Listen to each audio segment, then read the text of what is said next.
لقد كان لكم في رسول الله أسوة حسنة صدق الله العظيم وصدق رسوله النبي الكريم إن الله وملائكته يصلون على النبي يا أيها الذين آمنوا صلوا عليه وسلموا تسليما اللهم صل وسلم على سيدنا ومولانا محمد وعلى آل سيدنا محمد وبارك وسلم وسلم عليه. For praises of Allah subhanahu wa ta'ala, the creator, the controller of this entire cosmos. May the choicest blessings of Allah subhanahu wa ta'ala be upon our Nabi, Nabiullah, Habibullah, Sultan al-Madina, Ruh Hasina, Nabi al-Kareem, Rauf al-Rahim, Rahmatan lil-Alameen, Sayyidul Mursaleen, Khatam al-Nabiyyin, Imam al-Anbiya, Ahmad al-Mujtaba, Muhammad al-Arbi, Muhammadur Rasulullah, sallallahu alayhi wa alihi wa sahbihi wa barik wa sallam. You know, when we were young, and we used to go to gatherings and mahfils like this, when certain senior ulama used to come to functions and they used to speak, and they used to mention the name of the Prophet sallallahu alaihi wasallam, if we didn't give a strong reaction and say sallallahu alaihi wasallam, the scholars would begin to tell us off. And they would question us and they said, what kind of company can you say? And I don't know whether this is a big thing in this part of the world, but in the UK, as you know, predominantly being a non-Muslim country, they have gigs and clubs and things like this. And what they used to say to us, if this was a gig, or if a celebrity was here singing a song, we would be going crazy to it. Alright? We'd be going crazy. But this is the Mawlid of Rasulullah sallallahu alaihi wasallam. So in expression of our love for the Prophet, we should respond in salam, inshallah. You know, Rasulullah sallallahu alaihi wasallam, he told us in the hadith, the Sahaba radiallahu ta'ala were told by the Prophet sallallahu alaihi wasallam, the Prophet said, he who hears my name and he responds in Darood al-Salam, he will be rewarded 1 qirat. And the Sahaba radiallahu ta'ala asked, they said, Ya Rasulullah sallallahu alayhi wa sallam. He said, what is 1 qirat? And the Prophet sallallahu alayhi wa sallam told them, 1 qirat is equivalent to a mountain. 1 qirat is equivalent to a mountain. So each time you respond in salam upon Rasulullah sallallahu alayhi wa sallam, you will be rewarded with a mountain, inshallah, Aziz. And may Allah allow us all to go home with many mountains worth of reward today, inshallah. I see a little bit, inshallah. We're here for a couple of days, inshallah, Aziz. And, you know, if there's one thing we will do is we'll make you responsive, inshallah, Aziz. And, you know, even if you do it, you never know, maybe you give courage to the person sat next to you, inshallah, Aziz. But anyway, so I just wanted to make a point, just on the back of what Shaykh Safar was saying in his speech, mashallah ta'ala. He was talking about the love of Rasulullah sallallahu alaihi wasallam. And in the opening I recited a verse of the Quran where Allah subhanahu wa ta'ala informs us that in the Messenger of Allah sallallahu alaihi wasallam there is a perfect example for you to follow. Alright? Allah subhanahu wa ta'ala tells us, this is, in terms of example, you don't need to copy the local celebrity, you don't need to copy these rap artists. The best example for you is in the character of Rasulullah sallallahu alayhi wa sallam. He was the emblem of perfection. There was no one better than him sallallahu alayhi wa sallam. He was the pinnacle of creation. Allah tells us this in the Quran. And you know, be aware though, because there's a group of people, or many groups of people emerging these days who claim that following the sunnah of the Prophet sallallahu alayhi wa sallam is limited to imitating him. Alright? They say, if you follow his sunnah, if you imitate his sunnah, this is also love of the Prophet sallallahu alaihi wasallam. This is also love of the, this is what they say. Okay? But let me tell you something. Simply imitating somebody cannot mean you also love them, or cannot fall into this category or understanding that you also love them. You ask any community in the world, you check any dictionary in the world, imitation alone cannot also mean love. At best, imitation can be admiration. Not always. Not always. I bet the youth here, I understand cricket here is a big sport. Sort of loved by people of Guyana. Is this correct? Yes. MashaAllah. So cricket is, I'm sure you have many cricket stars, alright? And the youth, I bet they look up to the cricketers, alright? Famous cricketers. But to imitate what they do, it doesn't always mean that they love them. It means they admire them, they inspire to them, they would like to be like them. But love is a different context altogether. Would we agree with this? We love our mothers, alright? We love our wives. But it doesn't mean if your brothers we're going to wear the hijab and the jilbab. Because this is imitation also, isn't it? See, we see that simply following the sunnah of Rasulullah and imitating the sunnah, this isn't also love, or in the bland definition, it can't also be love. There is another sort of prospect to it. Inshallah, as these methods go on, we'll elaborate more from the hadith of the Prophet ﷺ. But I just wanted to tell you, the muhaddithin and the mufassirin, they talk about the definition of Islam. And they say that Islam isn't a body of rules which assists you or helps you to worship Allah subhanahu wa ta'ala alone. They say this is an object of Islam. But Imam Jalaluddin Suyuti rahimahullah ta'ala, he says, الذي يدور ما حول النبي صلى الله عليه وسلم. He said, what is the definition of Islam? He said, Islam is that which revolves around the personality of Rasulullah sallallahu alaihi wasallam. And the Prophet ﷺ, he left us with his sunnah. But he left us, it's not as simple as that. There's a technicality associated with it, which we learned from the Sahaba radiallahu ta'ala. And a good way of understanding this, I'll tell you this. Before Farooq Azam, Sayyidina Umar radiallahu ta'ala, one of the greatest Sahabis to ever live. Before he came to Islam, he was one of the greatest enemies of the Prophet alayhi salatu wasalam. And the Makkans, when Islam first began becoming prevalent over the Arabian Peninsula, it was 39 Muslims. And Sayyidina Umar radiallahu ta'ala, he was invited by some of the most senior Makkans. The Kuffar of Makkah, they invited Sayyidina Umar radiallahu, they were all very senior, they were elderly if you like. Sayyidina Umar radiallahu ta'ala was described to be a young man in them days. And he was invited in this mashwara, this circle. And they were trying to figure out plans. How do we stop Islam? How do we eliminate it? How do we push it back? Because it's beginning to increase. They're taking our people. They're becoming believers. They're becoming Muslims. How do we stop it? And many of them made many suggestions. Some of them said, oh, why don't we do this? Some of them said, why don't we do this? Sayyidina Umar radiallahu ta'ala, and even then, he was known to be a mastermind. And he was extremely intellectual and clever. And he was renowned for this. That's why he was called in this meeting. There's many great sort of sayings about Sayyidina Umar radiallahu ta'ala, but another time inshallah will these. And you know what Sayyidina Umar radiallahu ta'ala said? He said, you want to get rid of Islam. Get rid of the root of the problem. He goes, let's go to the root of the problem.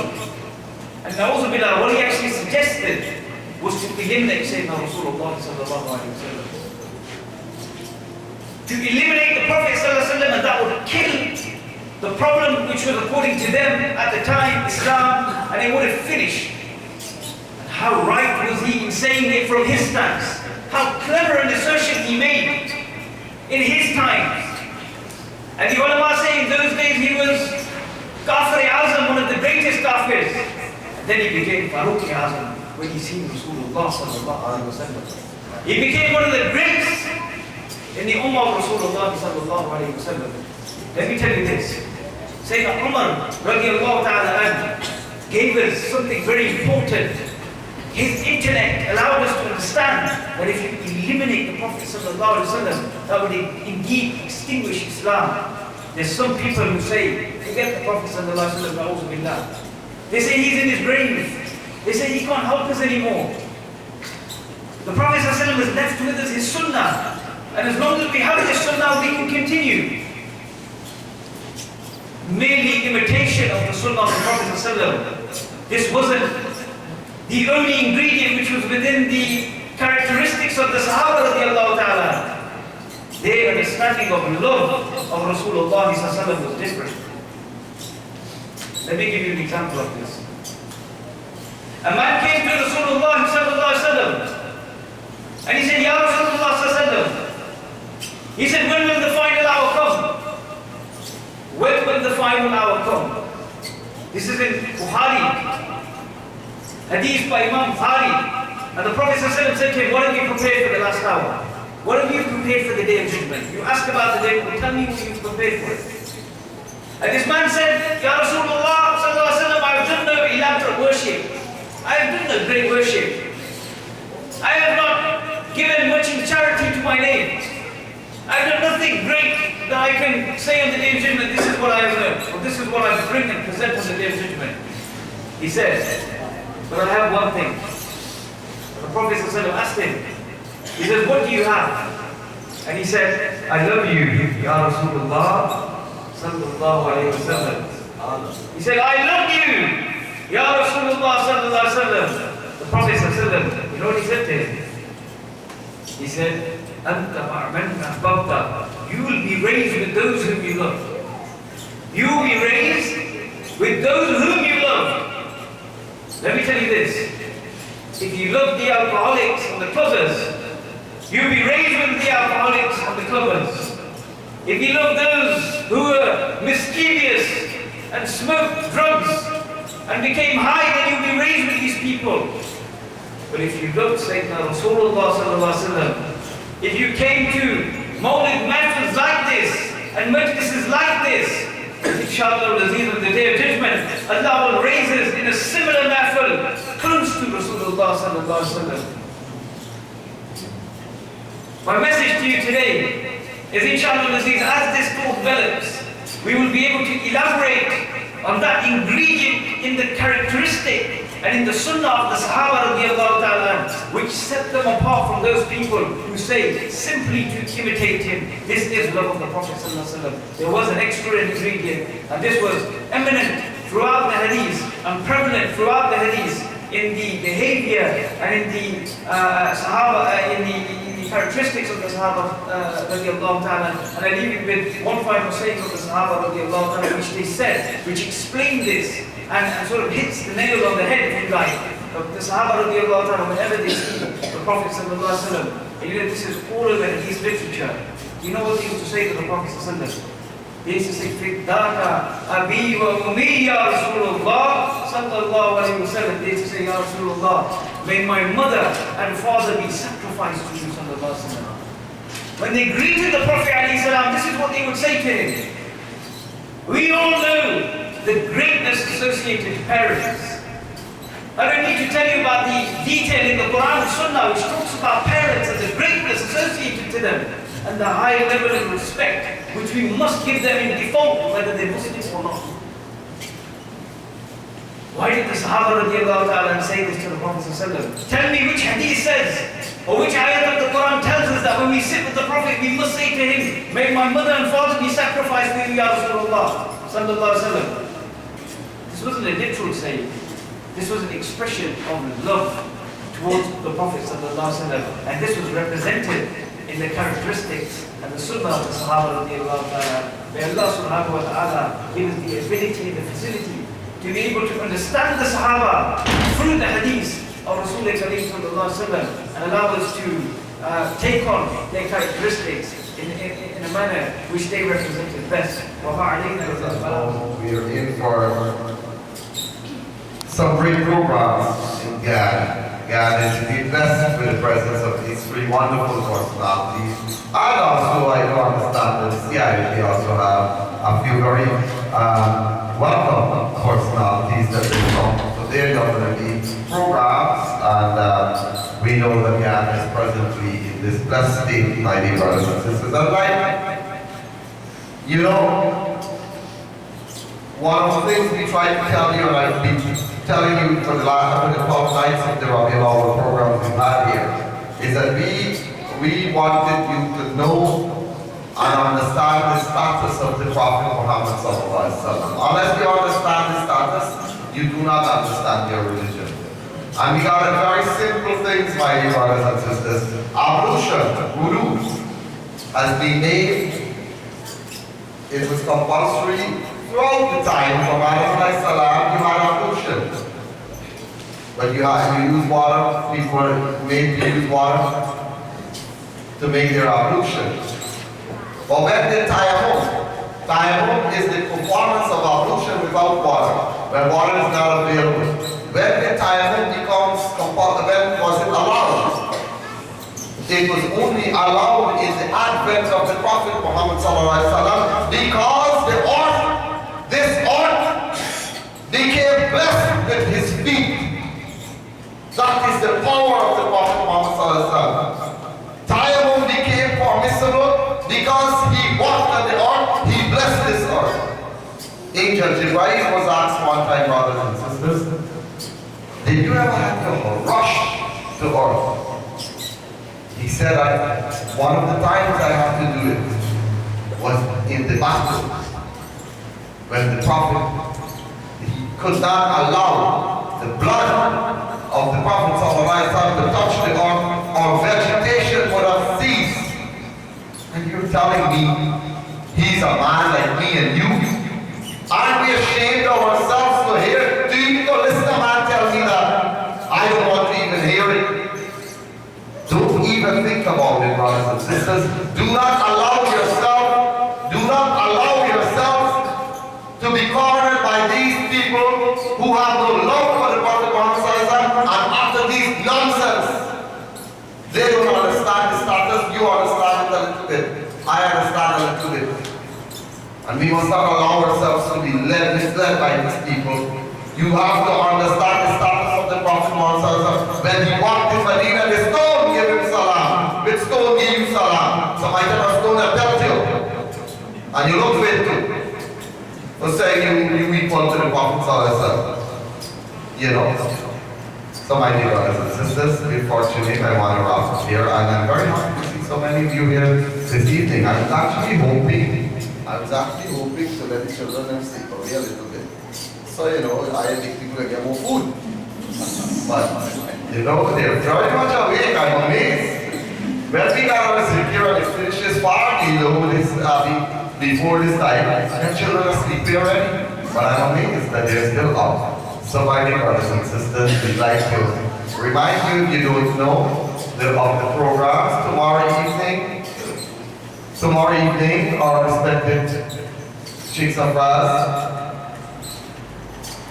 Shaykh Yasar, Shaykh Huzaymah will be at Peter's Hall Jama Masjid. In fact, tomorrow, if you're desirous to travel to Belize, you're thinking of going that side, you can put up Shaykh Safraz and do the Edward Village on the west coast of Belize. If you're thinking of taking a far drive and you want to go, and if you're thinking you don't want to go that far, at the Alexander Village Old Mosque, we have, I don't have the idea which one of them will be there, but one of them will each be at Alexander Village Old Mosque in Georgetown, and on the east bank, just as you cross the bridge, those of you who know it, Peter's Hall Jama Masjid, just over the bridge. One of them will be there for Juma tomorrow, and in the evening we're going back to Peter's Hall Masjid. Normally the opening program is held there, but this time we've switched it around a little bit, so they'll have the program there tomorrow night. So inshallah, those of you who are interested, we can try to make some amount of transportation available to go to Peter's Hall. We'll talk about that afterwards. Those of you who are interested in going to Peter's Hall tomorrow, you can contact Ariana. Is that something? Yes, Ariana. Ariana is your right. So she can book your names there and we can see. Also on Saturday evening, the program is at Tushit Masjid or Masjid, but not very simple, it's not too far from here. You can start walking at 5 o'clock and you'll reach in time. And if those of you who can't walk too fast, might start a little earlier. And if you take the seawall, it's easier. Yes, good opportunity to go with your flag. So, after Maghrib, we make some arrangements for transportation for that program. Also, on Sunday, we have one of the major programs, one of the main programs is at Nabi Mirzad West Masjid. Nabi Mirzad West Masjid, and I'm looking forward to see all of you here. All of you who are here, please do make an effort to be there on Sunday and pass the message around. On Sunday at 1 o'clock at the Nabi Mirzad West Masjid. So we're looking forward to see all of us there on Sunday for one of the main programs. And then we'll tell you more about, but the next main program is on the 17th at this complex here. 17th, not Sunday coming. Next Sunday is the other major program here at this complex. So we talk more about it. You'll follow it in the media because they will have a lot of media interviews. And also, if you need a printout of the schedule of activities, I do have, I can give it to you, inshallah. And if you ask me for it, you have to go to every program. Good? That's the condition. So, I want to thank all of you for coming out here this evening. It's really wonderful. Our brother Asghar is there, and I will take an opportunity to ask him to do this salam for us tonight. Right, brother Asghar? So I'll invite Brother Asghar to do salam. Shaykh Yasar. I think Shaykh Yasar will make a final dua. After that, we have the Azan, Isha Salat. Our brothers and sisters, dinner has been prepared for everyone. Who's sleeping?